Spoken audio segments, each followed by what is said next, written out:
Արգել դատարան ներկայացնում է միջնորդություն քրեական հետապնդումը դատավարելու և քրեական վարույթը կարգելու վերաբերյալ։ Հաստատական դատավարական պատմությունը չներկայացնում ընդհանրեն առնարարեմ, որ հիմքում դրված է այն հանգամանքը, որ նախկինում ներկայացված է գործը հարուցվել է 3 հարկեշնորհված նախկին քրեական օրենսգրքի, որը հետագա համանadrական էջանյութը համարվել որ չկա, և դրանից հետո դատարանում քննության ժամանակ 2025 թվականի նոյեմբերի 3-ին դատարանը մեղադրողին թույլ է տվել փոփոխել անձանց մեղսագրվող արարքի իրավական գնահատականը, հանրային մեղադրողին տրամադրվել է ողջամիջամկետ, դատարանի կողմից արձանագրված խախտումները վերացնելու և նոր մեղադրանքներ կայացնելու որոշումները քրեական դատավարության օրենսգրքի 276-րդ հոդվածի 3-րդ մասի պահանջների պահպանման, ինչպես նաև սյունիք քրեական գործով սահմանադրական դատարանի և միջազգային դատարանի կողմից արտահայտված իրավական դիրքորոշումներին համապատասխան կազմելու և ներկայացնել համար, որից հետո ներկայացվել է մեղադրանքը փոփոխված դեպքված, որը հիմա քննարկում ենք։ Այդ մեղադրանքի հետ կապված ներկայացնում են համապատասխան միջնորդություն։ Հանրային մեղադրողի կողմից ներկայացված նոր մեղադրանքի,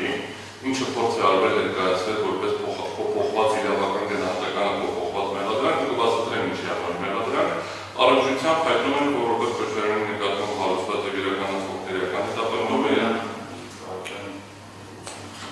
փոխանցել բարոյական ընտրում շահանակել առաջապահության հրամանը և ինձ ուրեմն Ռոբերտ Քոչարյանի նկատմամբ հարուցված և իրականացվող քրեական հետապնդումը ենթակա է դադարեցման, իսկ քրեական վարույթը կարճման հիմք ընդունելով սահմանադրության 68-րդ հոդվածի, ինչպես նաև քրեական դատավարության օրենսգրքի 12-րդ հոդվածի առաջին մասի 3-րդ կետի, ինչպես նաև 5-րդ կետի կարգավորումները և ստորև ներկայացված հիմնավորումները։ Պարզ ասած, դատավարական հիմքը հետևյալն է, քրեական դատավարության օրենսգրքի դատավարության հենց այս փուլում, հենց այս գործողության շրջանակներում հնարավորություն է տալիս դատարանին, իսկ դա նշանակում է իրավունք և պարտականություն, երբ որ դատարանը կգնահատի, 12-րդ հոդվածի առաջին մասի և 3-րդ և 5-րդ կետերով արգելք միայն առաջին երկուսները որ չի կարող այս փուլում քրեական հետապնդումը դադարեցնել։ Միևնույն ժամանակ փոփոխված մեղադրանքով գործը նաև չէր կարող խմբել իսկերպանել, քանի որ քրեական գործը կամ դրա մասը հարուցվելու, վարույթը նախադառնալու և մեղադրանք առաջադրելու պահին համապատասխան հանձնակազմը եղել է ապաքրեականացված առնվազն 2009 թվականից, ինչպես նաև քրեական գործի շրջանակներում առնվազն առանձնացված մասի հետ կապված կատարված դատավարական բոլոր գործողությունները եղել են ապօրինի և չեն կարող հիմք հանդիսանալ դատական քննության համար։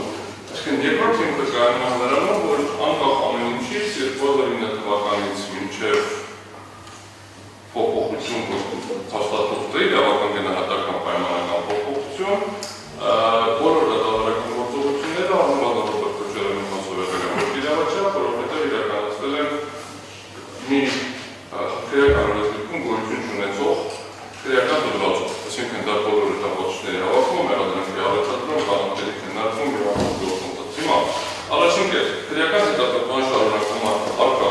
2025 թվականի նոյեմբերի 21-ի մեղադրանքի շրջանակներում կխախտի սահմանադրության վերահսկավորված, թե ինչը դասվելու իրավունքը, առկա է օրինական ուժի մեջ մտած դատական ակտ, որը բացառում է նոր մեղադրանք երկարություն։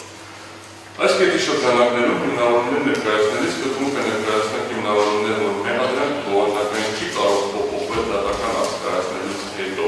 այդ թվում նաև երբ վերադարձ դատարանը վերկանելով որոշումը, որ կողարկել է նոր քննության, այնուհետև կներկայացնենք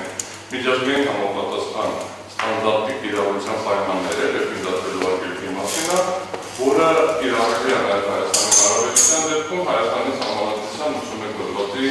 իրավունք, այսինքն միջազգային ստանդարտներով սահմանափակումները կամ մեկնաբանումը մեր սահմանադրական իրավունքների պետք է կիրառվի Հայաստանի Հանրապետության մասնակցության միջազգային պայմանագրերի պրակտիկայի լույսի ներքո։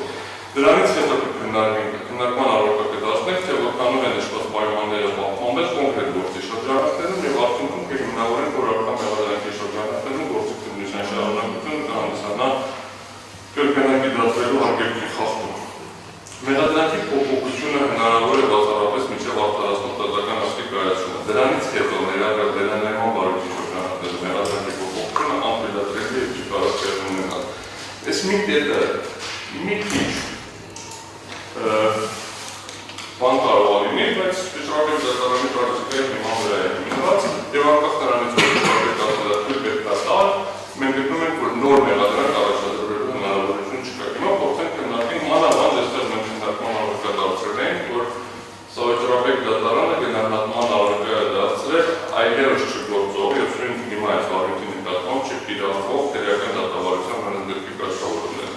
Մեղադրանքի փոփոխություն ընդունելի է միայն մինչև վերջնական արդարացնող ակտի կայացումը։ Իսկ արդարացումից հետո նույն փաստերի հիման վրա ցանկացած նոր որակում հանդիսանում է կերպկերպին քրեական հետապնդում ենթարկել եւ դատել ոչ թե դատավարական ճշգրտով։ Այս սկզբունքը ուղղակիորեն համանadrվել է վճռաբեկ դատարանի 21 թվականի դեկտեմբերի 22-ի թիվ 344 ֆոտորակ դրամային օտարակ 11 որոշման մեջ իրավական դիրքորոշում արտահայտվել է այն մասին, որ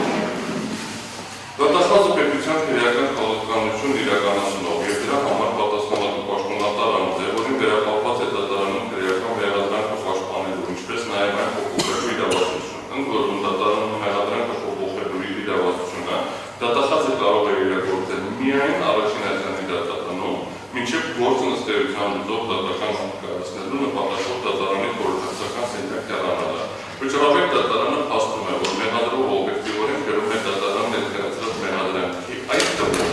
մեկսագրվող տարածքին տրված թե իրավական որակման հիմնավորվածության ռիսկը եւ օրենսդրական կարգավորման մակարդակով ստանում է առաջին այցանի դատարանում այն փոփոխելու իրավական հնարավորություն։ Դատախազի կողմից վերոնշյալ հնարավորության օգտագործելու դեպքում դատարանը իրավասու չէ իր վրա վերցնել մեղադրողի գործառույթները եւ դուրս գալ Համբաստանյանի մեղադրական նախաքննության ընթացքում առաջադրված մեղադրանքի սահմաններից։